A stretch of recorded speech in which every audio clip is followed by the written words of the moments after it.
یہ تو کلام اللہ ہے، لیکن وہ مانتے نہیں تھے کہ ان کو وہ کافر تھے۔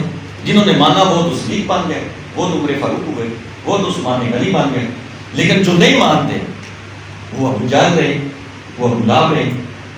تو انہوں نے کہا کہ ہم آپ سے مناظرہ کرتے ہیں۔ مناظرے کے لیے انہوں نے طرح طرح کے لوگ بلائے۔ شاید تو حضرت عیسیٰ علیہ السلام کے بارے میں اگر یہ خیال ہے تو ہمارے نبی پاک صلی اللہ علیہ وسلم جو امام الانبیاء ہے، جو سارے نبیوں کے سردار، اللہ کے حکم کی نافرمانی نہیں کرتا۔ یہ نہیں ہوتا کہ اللہ کچھ چاہتا ہے اور نبی کچھ چاہتا ہے، نبی اس کی مخالفت میں نہیں۔ کل کیا کھایا تھا؟ یہ اللہ کے نبی کی شان ہوتی ہے کہ وہ غیب کی خبریں دینے والے ہوتے ہیں۔ نبی جو ہے یہ ایک مقام اور مرتبہ ہے جس کا میننگ یہی ہے کہ جو غیب بتانے والا، غیب کی خبر دینے والا۔ جو بندے سے اوجھل ہو، بندہ ویسے ہی اس کی آنکھ نہیں دیکھ سکتی، وہ کچھ بتائے تو وہ نبی کی شان ہے، وہ نبی ہوتا ہے۔ تو حضرت عیسیٰ علیہ السلام کے بارے میں اگر یہ خیال ہے تو ہمارے نبی پاک صلی اللہ علیہ وسلم جو امام الانبیاء ہے، جو سارے نبیوں کے سردار، جن کے حضرت عیسیٰ علیہ السلام بھی امتی بن کر آئیں گے، پھر ان کی شان کیا ہوگی؟ کہ حضرت عیسیٰ علیہ السلام جو ہے وہ بتا رہے ہیں، قرآن پاک اس پہ گواہ ہے کہ وہ جب آتے تو آ کر پوچھتے بتائیں کہ آج ہم نے کیا کھایا ہے، جا کر کیا کھائیں گے، یا کل کیا کھایا تھا۔ تو حضرت عیسیٰ علیہ السلام ان کو بتا دیتے کہ آپ نے یہ کھایا ہے، یہ کھائیں گے۔ مردوں کو زندہ کرتے، کس سے؟ اللہ کے حکم سے۔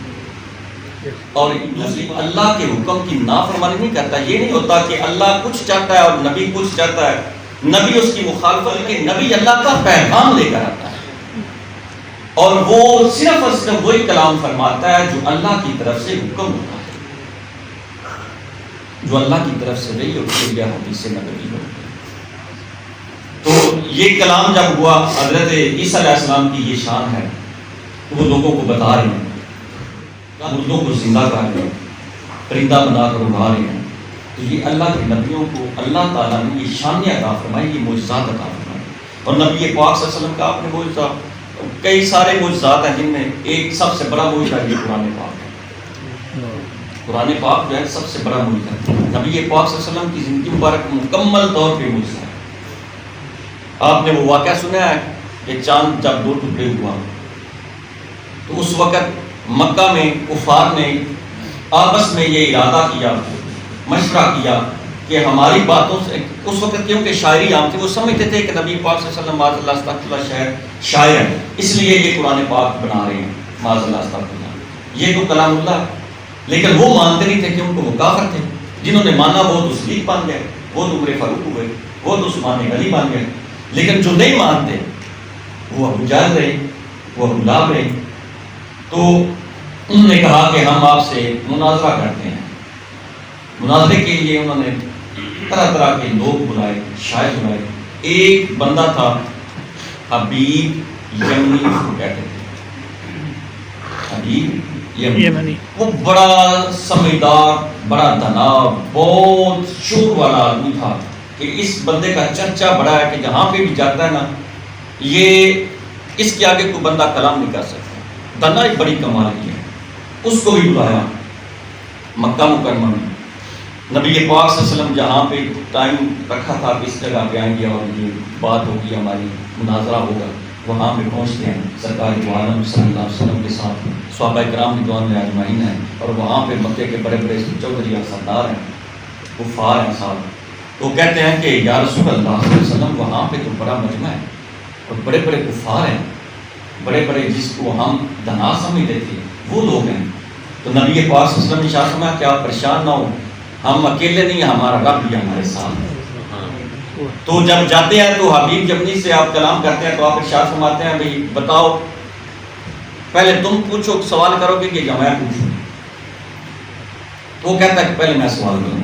اس کا یہ ذہن تھا، یہ جانتا تھا کہ جتنے بھی جادوگریاں ہیں یا جتنا بھی دنائی ہے جس دنیا پہ ہے، آسمان پہ نہیں پہنچ سکتی۔ اس نے کہا کہ میں آپ کو اللہ کا سچا نبی مانوں گا اگر آپ چاند 2 ٹکڑے کر دیں، کیونکہ زمین پہ جادوگری تو چل جائے گی، آسمانوں پہ جادوگری نہیں چلے گی۔ اس نے کہا چاند 2 ٹکڑے کریں۔ تو نبی پاک صلی اللہ علیہ وسلم نے اپنے ہاتھوں پر انگلی سے اشارہ فرمایا، چاند شق ہو گیا، 2 ٹکڑوں میں تقسیم ہو جاتا ہے۔ پھر دوسرا سوال نبی پاک صلی اللہ علیہ وسلم نے ارشاد فرمایا اچھا حبیب بتاؤ میں بتاؤں تمہارا سوال کیا ہے یا تم خود بتاؤ گے؟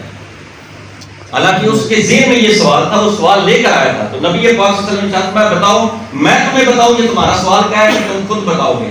وہ کہتا ہے کہ بھی اگر آپ بتا دیں پھر تو سونے پہ سوا کیا، پھر تو میری گنجائش ہی کو نہیں رہتی، آپ بتائیں کیا معاملہ ہے؟ نبی پاک صلی اللہ علیہ وسلم نے ارشاد فرمایا کہ معاملہ یہ ہے کہ تیری ایک اکلوتی اولاد ہے، بیٹی ہے، وہ 12-13 سال کی ہے، جو ایک گوشت کا لوتھڑا ہے، نہ وہ کلام کر سکتی ہے، نہ وہ سن سکتی ہے، نہ وہ چل سکتی ہے، نہ وہ ہاتھوں سے کچھ چیز پکڑ سکتی ہے، وہ ایک گوشت کا لوتھڑا ہے، آنکھوں سے دیکھ نہیں سکتی۔